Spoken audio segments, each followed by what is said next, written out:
Good Friday afternoon. Thanks for joining us on KARE 11 News Now. I'm Chris Arabsky. Today, the Department of Homeland Security confirms at least 12 people have been taken into ICE custody in the Twin Cities this week. DHS says they're from Somalia, Mexico, and El Salvador, and says that they have been convicted or arrested on crimes ranging from DUI to child sex crimes and domestic violence. ICE's presence, though, still keeping many in the community on edge, including one Minneapolis restaurant that says they had their first ICE encounter since opening more than a decade ago. Raya Katene has more from them. For over a decade. Yeah, I've been holding down the corner of 35th and Nicollet for a while now.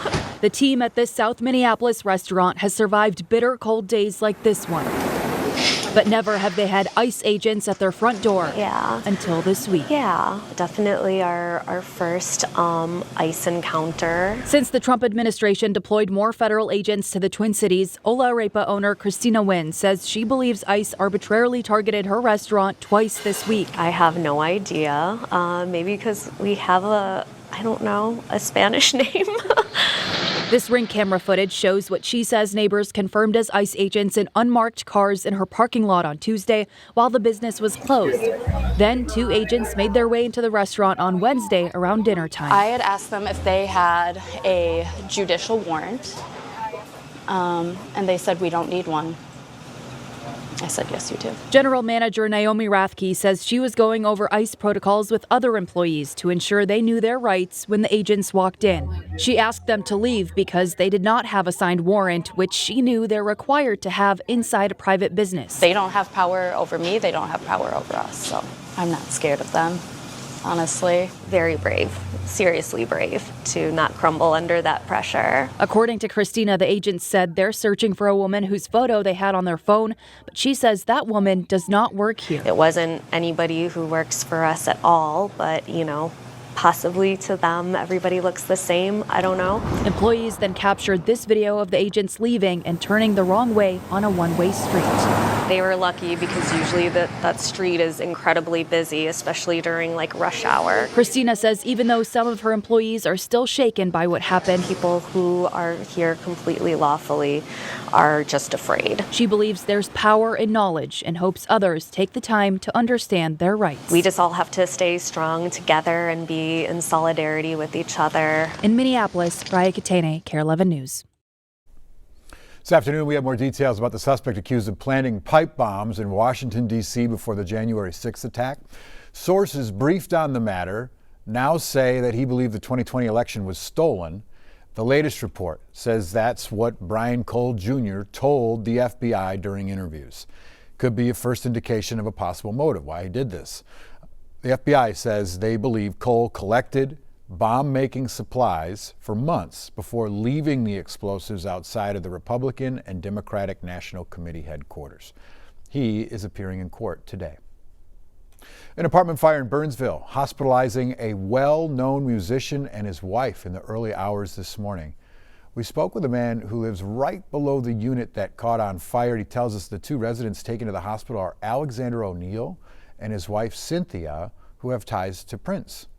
O'Neill is a soul and R&B artist who, according to a 2016 report by the Clarion Ledger, was hired by Prince to be the lead singer of The Time, but was fired before the band could play a show. The fire captain didn't make it clear how bad the injuries are. According to O'Neill's neighbor, he saw the fire, heard the fire alarm, and called 911. He now says his bedroom is drenched, and he and the other neighbors were forced outside to evacuate. Speaking of fire, the owner of the historic Lutsen Lodge sitting behind bars today, charged with arson nearly 2 years after massive flames ripped through that beloved landmark. Officials sharing the evidence that led to Bryce Campbell's arrest after all this time. Ian Russell has the new details that we've learned. Nearly 2 years after flames ripped through the historic Lutsen Lodge, investigators believe they have their suspect in custody, owner Bryce Campbell, who spent 22 long months rooting out the details of Bryce Campbell's plan and his scheme and how he carried it out. The lodge burned down in early February of last year, but court documents allege the thought started long before then. Those documents lay out a financially struggling business, more than $14 million under at the time of the fire. Campbell described the money troubles as, quote, short-lived, but Campbell's business bank accounts show accounts either negative or with significantly less than what was needed to pay employees. As they started digging into the various financial records that are outlined in the complaint and what was going on, it's certainly going to develop as a person that we need to rule out or have additional discussions with. Insurance records show that Campbell increased the insurance policy on the lodge from $8.5 million to $13 million in the past few years. It's one of those situations where it just became more clear as they continued to investigate that not only is this intentionally set with this motivation, but that this was the individuals responsible. Leading up to the fire, Campbell texted his husband about burning the lodge several times, calling it a joke. The state fire marshal's investigation determined that the fire started on a lower level where there were multiple problems with the boilers. We have a 3-story building burnt to the ground. All the evidence is in the basement. That fire marshal report found a substance on one of the water heaters. Tests revealed it has significant characteristics to a fire gel. Search history records on Campbell's phone show that he'd searched for that same kind of flammable accelerant. Bryce Campbell put his interests above the livelihood of his employees, the safety of the people that were in the building at the time, and the community that were there, and all of the Minnesotans that loved Lutz and Lodge for generations across our state. Ian Russell reporting there. Fargo police holding a press conference today after the release of a primary suspect in a fatal shooting in August. That shooting happened in downtown Fargo, killing 1 and leaving 2 injured. Tariq Jones was identified as a suspect back in August, beginning a 4-month police search for Jones on suspicion of the murder of 19-year-old Aziz Holmes. Just 2 days ago, Jones was arrested by U.S. Marshals in Minneapolis. But now the 20-year-old man is being released from the Hennepin County Jail after police say they gathered more information. After we were finally able to interview Mr. Jones directly, we immediately worked to corroborate his account of his actions and compare it against the video evidence that we have, as well as other witness statements. That review process pointed us in a new direction and now leads us to believe that Mr. Jones is not the responsible party in the homicide of Azim Holmes. Fargo police say at this time they are not able to identify a new suspect. A new state budget forecast is out and it's a mixed bag, with a looming budget deficit leaving politicians pointing the finger at each other.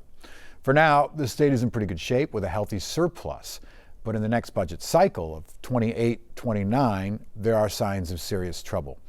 Although Governor Walz and the legislature made substantial cuts this past session, state budget officials estimate that the deficit for 2028-2029 has grown back to about $3 billion. They say rising health care costs and slower economic growth have been the largest drivers of the deficit in recent months. Democratic leaders put some of the blame on the impact of the Trump administration's policies, while Republicans criticize the Democratic spending and question why money lost to fraud wasn't considered in the budget forecast. We're facing heavy headwinds. You saw it here and you hear it from our folks. Uncertainty we're seeing comes as no surprise to any person in this state. It's no surprise to anybody who's looked at their projected health care bills coming up. We have long-term continued deficits because of bad policy from Minnesota and continued attempts to deflect from that bad policy by talking about federal policy that has nothing to do. State lawmakers are required by law to balance their budgets. This upcoming session is not a budget year, so lawmakers have until 2027 to figure this out. One of the fastest growing industries in Minnesota could come to a sudden stop after a backdoor deal in Congress to reopen the government reinstated prohibition on THC products. Just yesterday, Minnesota lawmakers toured a hemp-derived THC manufacturing facility in Burnsville, where they also met with industry leaders. Here's Jessica Hart. One decision can put someone out of business. We've spent years developing our process. Kyle Morankovich is the CEO of Northern Diversified Solutions, a hemp processing company that makes the stuff brewers can use to produce hemp beverages. It's an art and a science on extraction. He gave state lawmakers a tour of his facility before they got to the heart of their meeting. There's no guarantee that if hemp goes away in this state that the people that used to drink a case of beer a week are going to go back to drinking a case of beer. There is no data to say that there would be any increase. Not at all. A provision in the U.S. Senate bill to reopen the federal government will essentially ban hemp-derived THC products. It's a $200 million industry here in Minnesota. State Senator Lindsey Port says the provision felt like it came out of nowhere. We understand what the concern was when they passed this, which is unregulated, unrestricted hemp THC across state lines.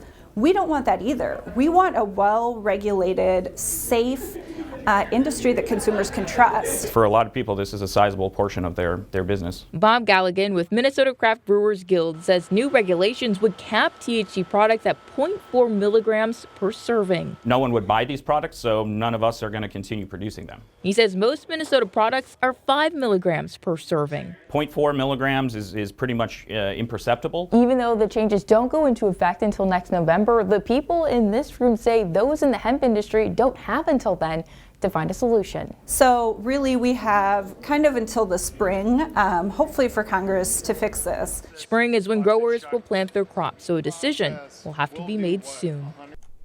That would be Jessica Hart reporting. Meanwhile, Senator Port says that there's bipartisan support to find a solution before the November deadline.